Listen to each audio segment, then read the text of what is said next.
कितना टारगेट आपको RRB JEE CBT 1 में एक टारगेट स्कोर अपने माइंड में रखना पड़ेगा कि इतने मार्क्स मैं अगर टारगेट करता हूं तो मेरा सीबीटी 1 क्वालिफाई हो जाएगा। तो नॉन टेक में कौन से ऐसे पोर्शन है जो ज्यादा स्कोरिंग है, जहां से आप अपने मार्क्स को बढ़ा सकते हो। पिछले साल जिन्होंने आरआरबी जेईई का एग्जाम निकाला, उसके बाद आपके पास इतना टाइम नहीं होगा कि आप पूरे सारे टेक्निकल सब्जेक्ट्स डिटेल में पढ़ पाओ, जिस लेवल का सीबीटी 2 आरआरबी जेईई टेक्निकल में क्वेश्चन पूछे जाते हैं। Hello everyone, welcome to engineers वाला। मेरा नाम है सिमरन कपूर और आज के इस सेशन में हम लोग बात करने वाले हैं उन सभी स्टूडेंट्स की जो लोग आरआरबी जेईई 2025 एग्जाम देने वाले हैं।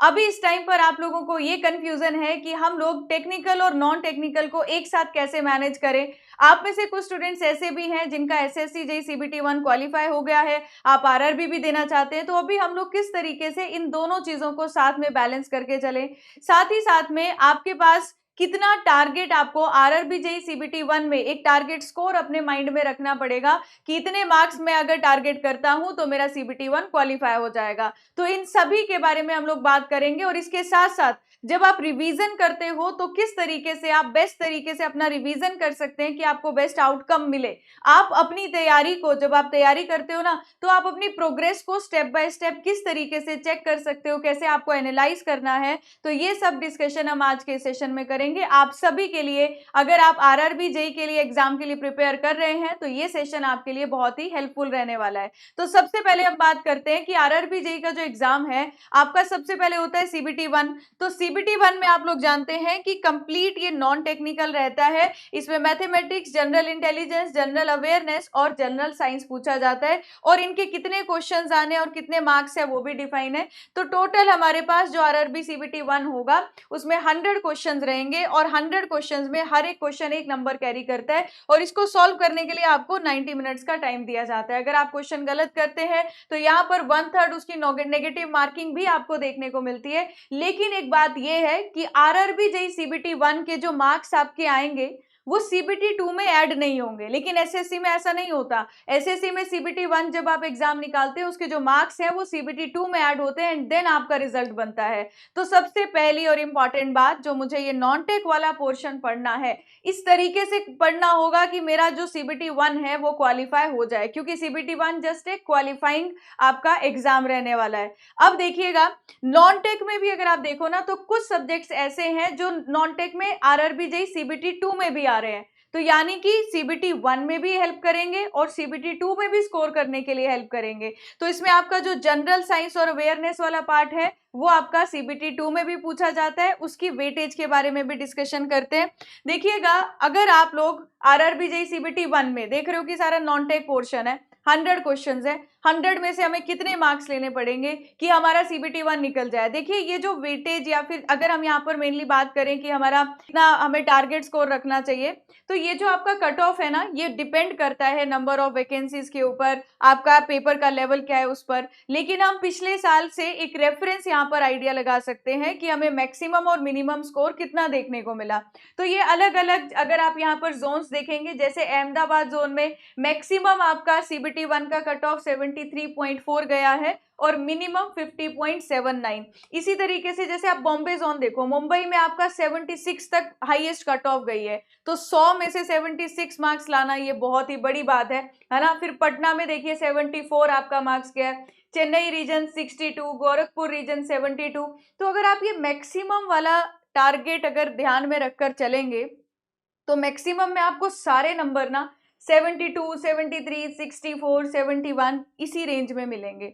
तो इसका मतलब है कि अभी जब आप सीबीटी 1 प्रिपेयर कर रहे हो तो आपको ये पता होना चाहिए कि 100 में से मेरा टारगेट होना चाहिए कि मेरे मार्क्स सेफली, अगर मैं एग्जाम निकालना चाहता हूं और मैं जनरल कैटेगरी से हूं तो 70, 75 अबव मार्क्स आने चाहिए। क्योंकि category wise cut off very कर सकती है, लेकिन एक टारगेट आपके मन में 100 में से 70 मार्क्स होने चाहिए। अब यहाँ पर आपको नेगेटिव मार्किंग को भी अवॉइड करना है। अच्छा, अब मैं अगर यहाँ पर देखूं तो नॉन टेक में कौन से ऐसे पोर्शन है जो ज्यादा स्कोरिंग है, जहां से आप अपने मार्क्स को बढ़ा सकते हो। पिछले साल जिन्होंने आरआरबी जेईई का एग्जाम निकाला, उन्होंने सीबीटी 1 पर किस तरीके से तैयारी की थी। तो देखिएगा सीबीटी 1 में आप देखोगे जो आपका जनरल इंटेलिजेंस और रीजनिंग वाला पोर्शन है, तो रीजनिंग आपके 25 क्वेश्चन है, 25 मार्क्स है। जैसे आप एसएससी जेईई के लिए प्रिपेयर करते हो वैसे ही आपको आरआरबी जेईई के लिए भी पढ़ना होता है। यहाँ पर मैथमेटिक्स वाला जो पोर्शन है वो भी स्कोरिंग है, जो आपका 30 है, 30 मार्क्स यहाँ पर 30 क्वेश्चन पूछे जाते हैं। अगर ये दो पोर्शन आप स्ट्रॉन्ग कर लेते हो, कहीं ना कहीं आपको मन में कॉन्फिडेंस आ जाएगा कि मैं एग्जाम निकाल सकता हूँ। अब देखो जो साइंस और अवेयरनेस वाला पोर्शन है ना, ये सीबीटी 2 में भी आता है। तो साइंस और अवेयरनेस क्योंकि सीबीटी 2 में भी आता है, तो जितना अच्छे से मैं यहाँ पढ़ूंगी सीबीटी 2 में उतनी कम नंबर ऑफ टाइम मुझे रिवीजन करनी पड़ेगी। तो आप लोग यहाँ पर देखिएगा जो रीजनिंग वाला पोर्शन है वो ज्यादा अच्छे से आप स्कोर कर सकते हो। साइंस, बेसिक साइंस अगर आपको अच्छे से आती है आप वहां अच्छा स्कोर कर सकते हो। बेसिक मैथमेटिक्स आपको आता है वहां अच्छा स्कोर कर सकते हो। अवेयरनेस का सिलेबस थोड़ा ज्यादा रहता है तो आप बाकी सब पर ज्यादा टारगेट कर सकते हैं। अच्छा, अब इसके बाद देखिएगा, ये थी सीबीटी 1 की बात। जब आप सीबीटी 1 क्वालिफाई करके सीबीटी 2 देने जाएंगे तो वहां पर आपका टेक्निकल के टोटल 100 क्वेश्चंस होते हैं, 100 मार्क्स का। और इसके अलावा का जो आपका बाकी के मार्क्स हैं वो नॉन टेक के होते हैं। आप देखिए जनरल अवेयरनेस यहाँ पर भी आएगी, सीबीटी 1 में भी आ रही है, फिजिक्स केमिस्ट्री भी दोनों में कॉमन है। तो हमने जो एक बार पढ़ना है वो सीबीटी 2 में भी हेल्प कर जाएगा। कंप्यूटर एप्लीकेशंस के कुछ basic question, environment pollution basic, ये 10 मार्क्स का आता है। आप पीवाईक्यू के बेसिस पे चेक कर सकते हो कि यहाँ से किस तरीके के क्वेश्चंस आए हैं, उस सिलेबस वाले पोर्शन को कवर कर सकते हो। टेक्निकल की बात करें, अगर आपने किसी और स्टेट जेईई एग्जाम के लिए तैयारी की है तो वो टेक्निकल नॉलेज आपकी यहाँ पर हेल्पफुल रहेगी। अब देखो 100 क्वेश्चन है, 120 मिनट का टाइम, 150 क्वेश्चन है, सॉरी 120 मिनट का टाइम आपको सॉल्व करने के लिए दिया जाएगा। तो ज्यादा न्यूमेरिकल्स तो आएंगे नहीं। तो 2024 में भी जो आपका पेपर था उसमें न्यूमेरिकल क्वेश्चंस बहुत कम थे, ना के बराबर थे। और यहाँ पर अगर आप नेगेटिव मार्किंग भी है, अगर आप कोई क्वेश्चन गलत करते हो तो माइनस आपका 1/3 आपको यहाँ पर देखने को मिलता है। अच्छा, अब नॉन टेक तो आप लोग सीबीटी 1 के लिए पढ़ेंगे। टेक्निकल को क्या हम सीबीटी 1 क्वालिफाई करने के बाद पढ़ना स्टार्ट करें? क्या हमें इतना टाइम मिल जाएगा कि हम टेक्निकल का पोर्शन सीबीटी 1 के बाद कवर करना स्टार्ट करें? तो इसका जवाब है नहीं। उसके बाद आपके पास इतना टाइम नहीं होगा कि आप पूरे सारे टेक्निकल सब्जेक्ट्स डिटेल में पढ़ पाओ, जिस लेवल का सीबीटी 2 आरआरबी जेईई टेक्निकल में क्वेश्चन पूछे जाते हैं। तो देखिएगा आपको क्या करना है, जैसे आप अभी आरआरबी जेईई के लिए ही पूरे तरीके से अच्छे तरीके से अपनी तैयारी कर रहे हो, तो आपको अपने पूरे दिन को कुछ स्लॉट्स में डिवाइड करना है। अब ये टाइम स्लॉट मैंने टेंटेटिव लिखा है, आपके हिसाब से ये वेरी कर सकता है। आप सुबह जल्दी उठकर पढ़ते हैं, आप रात देर तक पढ़ते हैं, तो उसके हिसाब से आप ये चेंज कर सकते हैं। तो जब मैं आरआरबी जेईई की जब आप तैयारी करेंगे तो देखिएगा एक मैंने स्लॉट रखा है 7 to 10, इन सब में ब्रेक भी आपको मिलेगी, 11 से 1, 3 से 5, 6 से 8 और रात के 10 से 12।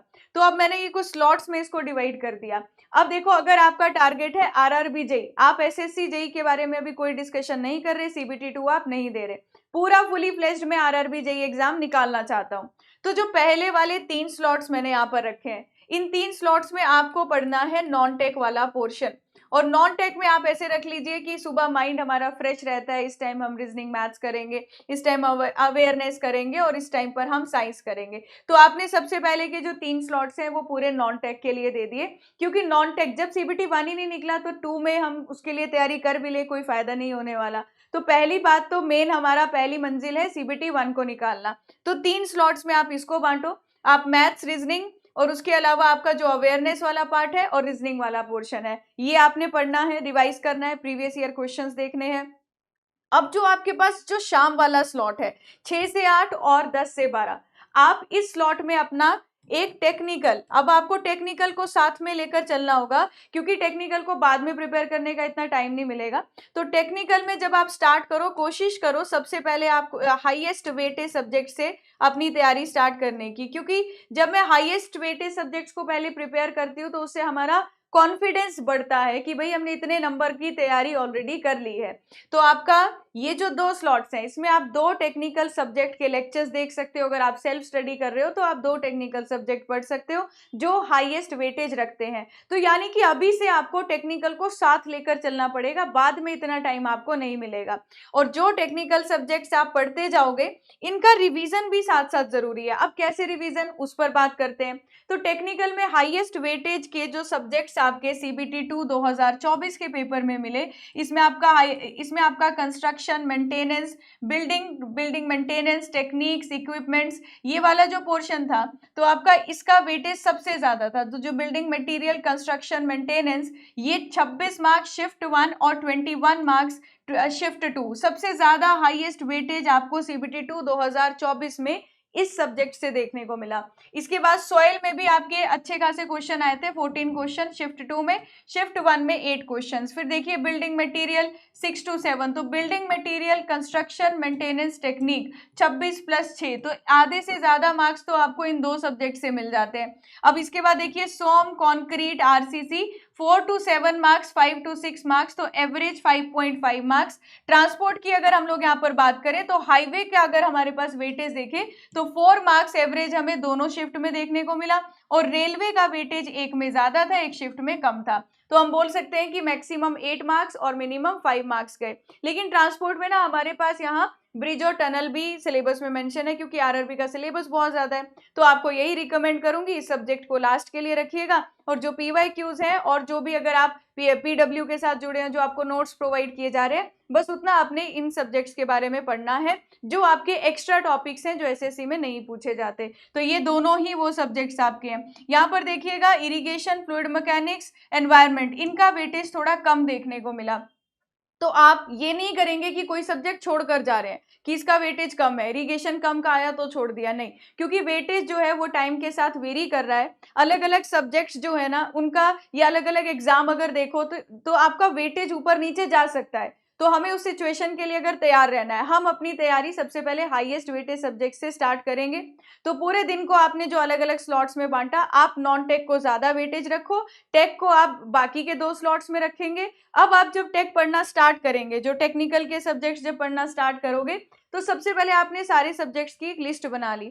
जैसे जैसे आपका एक सब्जेक्ट कंप्लीट होता जाएगा, जब एक सब्जेक्ट कंप्लीट हुआ, आपने क्या करना है, आरआरबी जेईई के जितने भी शिफ्ट के पेपर हुए हैं 2024 में, उन सारे क्वेश्चंस को प्रैक्टिस करना है। मान लो आपने सर्वे पढ़ लिया, तो आपने आरआरबी जेईई के पिछले 2024 के सारे शिफ्ट के क्वेश्चंस कर लिए, एक सिंगल टिक लगा लो। एसएससी जेईई का जो लेटेस्ट 2025 का पेपर हुआ है, उसके सारे शिफ्ट के क्वेश्चंस करने हैं। तो आपके पास पहला टारगेट होना चाहिए, जो लेटेस्ट आपके एग्जाम्स हो रहे हैं, एसएससी जेईई 2025, 24, 23, कम से कम 3 साल, मैक्सिमम 5 साल के PYQs लगाने हैं, और आरआरबी के जो लास्ट ईयर के क्वेश्चन, जब वो आपने सॉल्व कर लिए, आप यहाँ पर मार्क कर दो, ठीक है। अब जब आपके पास अगर इसके बाद टाइम बचा, जो आपके स्टेट के जेईई क्वेश्चंस होते हैं ना, आप उसको एक एक सब्जेक्ट करके PYQs लगा सकते हो, जो स्टेट जेईई के एग्जाम्स के क्वेश्चंस होते हैं। पर पहली प्रायोरिटी ये होनी चाहिए, तो जब एक सब्जेक्ट कंप्लीट होता है तो मेरी प्रायोरिटी है कि मैं ये सारे क्वेश्चंस करूं। पूरा क्वेश्चन पेपर एक साथ डाउनलोड किया, और सारे क्वेश्चन जो आपके पास सर्वेइंग सब्जेक्ट के, आपको वो सॉल्व आपसे हो जाने चाहिए, अगर एक सब्जेक्ट आपने पढ़ लिया है। अच्छा, अब जब आप सब्जेक्ट पढ़ोगे तो सब्जेक्ट में भी अलग अलग चैप्टर्स होंगे, तो आप जब सब्जेक्ट के नोट्स बनाओगे, उसके बाद ना एक इस तरीके का टेबल बना लीजिए। जब आप पहला चैप्टर कंप्लीट करते हो, तो पहले चैप्टर में अगर आरआरबी जेईई के जो PYQs आए हैं वो सॉल्व करने, एसएससी जेईई के पिछले 5 साल के PYQs करने हैं। तो आप ऐसे करते करते हर एक चैप्टर के PYQs लगाओ। जो क्वेश्चन आपको मुश्किल लग रहा है, या लग रहा है कि यार ये मैं भूल सकता हूँ, ये कॉन्सेप्ट मैंने नहीं पढ़ा है, ये मेरे लिए नया है, आप उन कॉन्सेप्ट्स को अलग से यहाँ पर लिखते जाइए इस टेबल के नीचे। तो ये एक तरीके से आपके एक रिपोर्ट कार्ड बन रहा है, जिसमें आपको पता है कौन से आपके वीक टॉपिक है, कौन से आपके स्ट्रॉन्ग टॉपिक है। तो वो जो वीक टॉपिक्स है ना, उनकी लिस्ट बनाते जाओ, चाहे वो कोई फॉर्मूला होगा, चाहे कोई एक वैल्यू होगी। आप इसके लिए अलग कॉपी भी लगा सकते हो, जिसको आप मिस्टेक कॉपी का नाम दे सकते हो, नहीं तो जहां नोट्स बना रहे हो उसी के साथ लिख सकते हैं। अच्छा, अगर मैंने पहले चैप्टर के एसएससी के क्वेश्चन कर लिए, आरआरबी के क्वेश्चन कर लिए, तो मेरे पास अगला स्टेप आता है प्रीवियस स्टेट जेईई के क्वेश्चंस प्रैक्टिस करना। तो मैंने क्या किया, अब स्टेट जेईई के क्वेश्चंस प्रैक्टिस किए, टारगेट बना लिया, एक चैप्टर खत्म हुआ उसके मैं 50 क्वेश्चन लगाऊंगा, दूसरा चैप्टर खत्म हुआ उसके 50 क्वेश्चन जेईई के लगाऊंगा। इससे आपको आइडिया लग जाएगा जेईई एग्जाम में किस पैटर्न के क्वेश्चंस आते हैं, और यही आपकी क्वेश्चन प्रैक्टिस हो रही है। तो ये 2 चीजें आपको पहले करनी है। फिर तीसरी चीज आएगी मॉक टेस्ट। मॉक टेस्ट में आप नए क्वेश्चंस के साथ डील करना सीखोगे। जब आप मॉक टेस्ट दो तो एक परफेक्ट टाइमिंग के साथ देना है कि इतने टाइम में मैं इतने क्वेश्चंस कर रहा हूं, तो वो आपको एनालाइज करना है। मॉक टेस्ट का मतलब है मैं ये चेक कर सकूं कि अब तक मैंने जो सीखा, अब तक जो मैंने क्वेश्चन प्रैक्टिस किए, तो कितना टाइम वो ले रहे हैं और कितने टाइम में मैं कितने क्वेश्चंस प्रैक्टिस कर पा रहा हूं। तो वो लास्ट में आएंगे, तो इसके बाद आप मॉक टेस्ट दोगे। तो अब आप क्या करोगे, टेक्निकल वाले पोर्शन को इसी तरीके से नॉन टेक वाले पोर्शन को जब जब आप पढ़ते जाओ, जब जब आप PYQs लगाते जाओ, इस तरीके से आप उस सब चीजों को लिखते जाओ। इससे आपको पता चल जाएगा आपकी तैयारी का लेवल क्या है, कौन से टॉपिक्स आपने अभी तक बिल्कुल नहीं छुए, और जब उस सब्जेक्ट का रिवीजन करने बैठोगे, जिस भी चैप्टर में सबसे कम टिक लगे होंगे सबसे पहले उसको पढ़िएगा। तो ऐसे आप सब्जेक्ट वाइज भी अपना एक समरी बना सकते हो। आप सभी के सभी टेक्निकल सब्जेक्ट को एक साथ इस तरीके से भी समराइज कर सकते हो। ठीक है, अब यहाँ पर मॉक टेस्ट आपके पास तीसरी स्टेज है, मैंने ये बता दिया। अब वो स्टूडेंट्स जो अभी CBT 2 के लिए भी प्रिपेयर कर रहे हैं पर RRB भी देने वाले हैं, आपको इसमें वेटेज ऑपोजिट कर देना है। पहले वाले जो 3 स्लॉट है वो आपने टेक्निकल को दे देने हैं, नीचे वाले जो 2 स्लॉट है वो आप नॉन टेक को दे सकते हो। तो पहले वाले 3 स्लॉट में आप टेक्निकल के क्वेश्चन प्रैक्टिस करिए, जो इस बार SSC JEE CBT 2 का एग्जाम लिखने वाले हैं। तो आप लोगों को क्वेश्चन कौन से प्रैक्टिस करने हैं उसके लिए मैंने अलग से एक वीडियो बनाई है यूट्यूब पर, वो जाकर आप चेक कर सकते हो। तो आप ये 3 पोर्शन टेक के लिए रखिए और 2 पोर्शन RRB JEE के नॉन टेक के लिए। इससे आप पूरा ना टच में रहेंगे सब्जेक्ट में, कोई ऐसी चीज नहीं लगेगी कि हम भूलते जा रहे हैं। और जब आप कोई सब्जेक्ट पूरा पढ़ लेते हो उसके बाद आप लास्ट में बस एक रिवीजन करना चाहते हो, तो रिवीजन के लिए इंजीनियर्स वाला पर ऑलरेडी 1 शॉट सेशंस की सीरीज है, आप चेक करोगे। जैसे सर्वेइंग 1 शॉट आप यहाँ पर लिखेंगे तो आपको यहाँ पर देखो 340 के स्टूडेंट्स ने ऑलरेडी इसको देख लिया है, इस पर्टिकुलर वीडियो को। तो यहाँ से आप पूरे सब्जेक्ट का एक ही बार में कंप्लीट रिवीजन कर सकते हैं। तो जब आप रिवीजन करो किसी सब्जेक्ट का, ये वीडियोस भी आपके लिए हेल्पफुल रहेगी। तो यहाँ पर देखिए मैंने आपको बताया, अगर आप RRB JEE CBT 1 दे रहे हैं, आपको एक बार मैंने कट ऑफ बता दी कि 2024 में ये कट ऑफ थी, उस हिसाब से आपको 70 प्लस का टारगेट रखकर अभी प्रैक्टिस करनी है, अभी रिवीजन करनी है। अपने पूरे दिन को 5 स्लॉट्स में बांट लो, 3 स्लॉट्स नॉन टेक को दो, 2 स्लॉट्स आप टेक्निकल वाले पोर्शन को दो। और जब भी आप कोई सब्जेक्ट की थ्योरी पढ़ते जाओगे, आप उस सब्जेक्ट के आगे एक रिपोर्ट लिस्ट बनाते जाओ कि मैंने इसके PYQs कर लिए हैं, जो नहीं किए हैं उनको सॉल्व करना स्टार्ट कर दो। पहली प्रायोरिटी होनी चाहिए कि सारे चैप्टर्स के, सारे सब्जेक्ट के RRB JEE के प्रीवियस ईयर क्वेश्चन और SSC JEE के लेटेस्ट क्वेश्चन होने चाहिए। उसके बाद ही आप किसी और स्टेट AE JEE के क्वेश्चंस की बुक पर जाना जो आप प्रैक्टिस करते हो। और फिर तीसरी स्टेज आएगी आपके पास मॉक टेस्ट। तो सबसे पहला टारगेट SSC और RRB के जो लेटेस्ट PYQs है ना, उनको प्रैक्टिस करना स्टार्ट कर दीजिएगा। इस तरीके से आप अपनी तैयारी को आगे बढ़ा सकते हो। लेकिन फिर भी आपको कोई डाउट है किसी भी एग्जाम रिगार्डिंग, अपनी तैयारी रिगार्डिंग, आप उसे कमेंट सेक्शन में बता सकते हो। ये मेरा एक सजेशन है। इस पूरी वीडियो में जो सजेशन आपको अच्छा लगा होगा आप उसको अपनी तैयारी में एक प्लस पॉइंट करके ऐड कर लीजिएगा। ये मेरा टेलीग्राम ग्रुप है सिमरन मैम PW, आप मेरे साथ इस ग्रुप में कनेक्ट हो सकते हो। और चलिए किसी और सेशन में मिलेंगे। और अगर आपको कोई भी RRB SSC JEE रिगार्डिंग और कोई इसी तरीके का गाइडेंस सेशन चाहिए तो आप उसे कमेंट सेक्शन में बताना, जरूर मैं आप लोगों के लिए वो गाइडेंस सेशन लेकर आऊंगी। Thank you everyone and all the very best for your exam preparation. Thank you so much.